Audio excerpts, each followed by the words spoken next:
उनके साथ में पधारे हुए अभिभावक बंधु, समक्ष विराजमान इस देश को दशा और दिशा बताने वाली युवा शक्ति, आप सबको होली के इस अवसर पर मैं खूब होली की शुभकामना और बधाई देता हूं। आज का हमारा विषय है सामाजिक शिक्षा का परिदृश्य और उसके विकास के आयाम कैसे हो।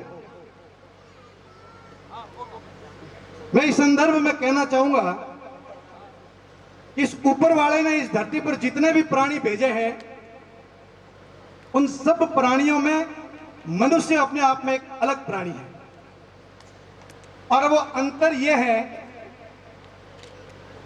जब हम मानव शास्त्र और समाज शास्त्र का अध्ययन करते हैं, मेरे यहाँ कई साथी है जो मानव शास्त्र, एंथ्रोपोलॉजी और सोशियोलॉजी पढ़ते होंगे, और ये बच्चे भी पढ़ेंगे, पढ़ते होंगे और आगे भी पढ़ेंगे तो ज्ञात होगा, मनुष्य के अंदर अन्य प्राणियों से दो बातें अलग होती है। एक तो होती है जिज्ञासा, नए अनुभव, नई खोज करने की जिज्ञासा, और एक होती है आध्यात्मिक शक्ति। ये दो बातें अलग होती है जिससे मनुष्य और प्राणियों का भेद किया जाता है। एंथ्रोपोलॉजी ये बताती है, मानव शास्त्र ये बताता है कि मनुष्य भी उन प्राणियों की तरह प्रारंभिक काल में जंगलों में ही रहता था, समूहों में घूमता था और प्राणियों की तरह ही अपने भोजन की तलाश करके पेट भरता था। लेकिन अब डिफरेंस कितना आया वो देखिए, जानवर जानवर ही रहे और मनुष्य ने आसमान को छू लिया। ये फर्क केवल इसलिए आया कि मनुष्य के अंदर एक जिज्ञासा उत्पन्न होती है, हर कोई भी चीज ज्ञात करने की और उसके निष्कर्ष तक पहुंचने की, इसलिए वो खोज करते, और खोज करते करते कहां पत्थर के हथियार बना करके खोज प्रारंभ की थी, और आज इस अंतरिक्ष के अंदर अपना एक स्टेशन बना करके मनुष्य वहां रहने लगा है। आज इंटरनेट जैसी कोई वस्तु जो टेक्निक है उसकी खोज करके पूरी दुनिया को मुट्ठी में कर दिया है। इसका कारण एक ही है, शिक्षा। मानव ने अपनी जिज्ञासा शिक्षा के रूप में परिवर्तित की और शिक्षा के माध्यम से ही मनुष्य आगे बढ़ा, ज्ञान अर्जित किया। प्यारे बच्चों, शिक्षा ही मनुष्य के जीवन को परिवर्तित कर सकती है। आध्यात्मिकता की तो इस देवासी समाज में कमी नहीं है। एक बार मैं जा रहा था कहीं, तो जाते जाते मैंने, बारिश के दिन थे और चींटे पड़ रहे थे, तो एक छोटी सी मगरी थी जिसको अपन बोलते हैं टीला, वहां एक कोई गाय भैंस चराने वाला अपना चरवाहा था, और वो एक तरफ चिनी चिनी बूंदे पड़ रही थी और एक लाठी को अपना वीणा बजा करके और वीणा के रूप में बजा रहा था और बड़ा अच्छे से गा रहा था। वो मैं रुका उसको सुनने के लिए कि ये क्या गा रहा है, तो उसने उसके शब्द है, मैं आपको गा के बताता हूँ। है कोरका गजरी तो नाव बनाऊ रे, राणो दरिया मयरे, धर्मी धर्मी तो पार उतरिया ने, पापी मरे कलार बंदा कोई जो दर्पण मां। मैंने उसकी ये लाइन सुनकर मेरे जीवन के अंदर बहुत बड़ा परिवर्तन महसूस किया। एक अशिक्षित आदमी वो प्रेरणा दे रहा है कि जो धर्म के रास्ते पर चलेगा उसकी नैया पार हो जाएगी, और जो पाप के रास्ते पर चलेगा उसकी नाव दरिया में डूब जाएगी। ये सारा जो आध्यात्मिक ज्ञान है, वो कह रहा था कि इस कांच में क्या देखते हो, अपने आप में देखिए। इस दर्पण में क्या देखते हो, अपने खुद के दर्पण में। इस दर्पण के अंदर झांक कर देखने और आध्यात्मिकता का कमी इस देवासी समाज में कहीं नजर आती नहीं है। वो शक्तियां हैं इस धर्म के रास्ते पर अपनाने की समाज में, कि वो आध्यात्मिकता के रास्ते परमात्मा से बात करने तक भी अपने इस गुणों को अंदर रखते हैं। लेकिन शिक्षा जगत के अंदर हम थोड़े पीछे रह गए थे। आज से 20 साल पहले के मैं आपको दृश्य याद, उसका मैं गवाही हूं, कई लोग भी अपने यहाँ पर है तो उसके गवाही है। सन 2000 के अंदर यहाँ हमारे साथ में एक ऐसा बर्ताव होता था, समाज की ऐसी स्थितियां थी, क्योंकि पिछड़ा हुआ समाज था।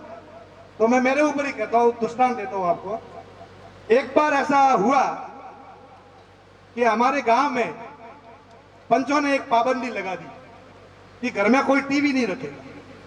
अब मेरे तो टीवी था, तो पंचों ने कहा टीवी नहीं रखना पड़ेगा, टीवी आपको बंद करना पड़ेगा। तो क्या करें, हमने ये विचार किया, विरोध कभी सफलता का रास्ता नहीं निकलेगा। ये समाज है जो अपना अंग है, हम कभी एक दूसरे से अलग नहीं होता। जैसे इस बच्ची ने अभी कहा ना, समाज इज अ बैकबोन, रीढ़ की हड्डी है, तो इसको तो मजबूत करने के लिए अपने को आगे बढ़ेगा। विरोध तो कैसे होगा। हमने उस टीवी को कुछ दिनों के लिए अंदर रखा, लेकिन वहां से एक प्रेरणा ले ली, ये बदलाव तो लाने पड़ेंगे, दुनिया के साथ में तो इनको भी चलाना पड़ेगा और अपने को भी चलना पड़ेगा। तब जाकर के हमने युवाओं ने मिलकर, इस जिले के काफी युवाओं ने और हमारे यहाँ भी बैठे हैं बहुत सारे बुजुर्ग, उन्होंने मिलकर के संस्था का गठन किया, नवप्रज्ञा रबारी समाज संस्था। और उसी संस्था के रास्ते रास्ते अपन आगे बढ़ते बढ़ते बढ़ते बढ़ते बढ़ते आज 20 और 22 साल की यात्रा के अंदर इतना सारा जो बदलाव अपन देख रहे हैं वो हमारे सामने है। आज हमारे पास छात्रावास हैं, आज हमारे पास राजनीतिक क्षेत्र में प्रतिनिधि भी हैं, शिक्षा के क्षेत्र में देखिए ये जो दृश्य सामने दिख रहा है, ये बंधु इस दृश्य में कोई पहले दिखते नहीं थे, क्योंकि हमारे पास में ये संपत्ति थी नहीं, हमारे पास में ये संपत्ति थी नहीं। ये संपत्ति समाज ने अपने विवेक से, अपनी मेहनत से, अपने जिज्ञासा से और अपनी कल्पनाओं से तैयार की है। और मुझे अब विश्वास हो गया है कि पूरे राजस्थान के अंदर जब ये दृश्य देखते हैं अपने देवासी समाज का और उसका विश्लेषण करते हैं, तो महसूस होता है कि अब ये समाज कभी किसी स्टेज पर रुकने वाला नहीं है। अब इसकी गति इतनी तेज हो गई है, प्रतिस्पर्धा तो हर क्षेत्र में है भाइयों। मैं जिस क्षेत्र में राजनीतिक क्षेत्र में हूं, प्रतिस्पर्धा तो वहां भी खूब है। कोई नहीं चाहता है कि कोई व्यक्ति हमारे से आगे जाए, इसलिए प्रतिस्पर्धा का मुकाबला कीजिए, अपने सामर्थ्य को बनाइए और ताकतवर बनिए। बच्चों, अपनी जो पढ़ाई का क्षेत्र है उसमें बहुत आगे बढ़िए। ये देवासी समाज बैकबोन के रूप में आपके साथ में खड़ा है, आपके लिए सारी सुविधाएं बनाने के लिए तैयार खड़ा है, और आप देख रहे हैं कि हम धीरे धीरे आगे बढ़ रहे हैं। मैं भविष्य में ये जो देवासी समाज का बढ़ता क्रम है उसको और भी विकसित रूप में, आइए वकील साहब हमारे बीच में पधारे हैं, आपका स्वागत है। आदरणीय जोगाराम जी, वकील साहब, धन जी, साथीगण सभी पधारे, आपका स्वागत है। तो ये जो समाज का पिक्चर है, इसको हमें सभी समुदायों के फॉरवर्डिंग ब्लॉक में ले जाना है। सबसे अग्रिम पंक्ति में देवासी समाज होना चाहिए, ये हमारी कल्पनाएं होनी चाहिए। इसलिए इतनी मेहनत करिए, आप पढ़ाई के क्षेत्र में मेहनत करिए, समाज आपके साथ में है, हम आपको पूरा सहयोग देने का वादा करते हैं। सभी मिलकर, समाज का एक एक व्यक्ति मिलकर समाज के विकास की कड़ी को और आगे बढ़ाएंगे। इतनी बात कहकर मैं मेरी वाणी को विराम देता हूं। जय हिंद, जय भारत। बहुत बहुत धन्यवाद।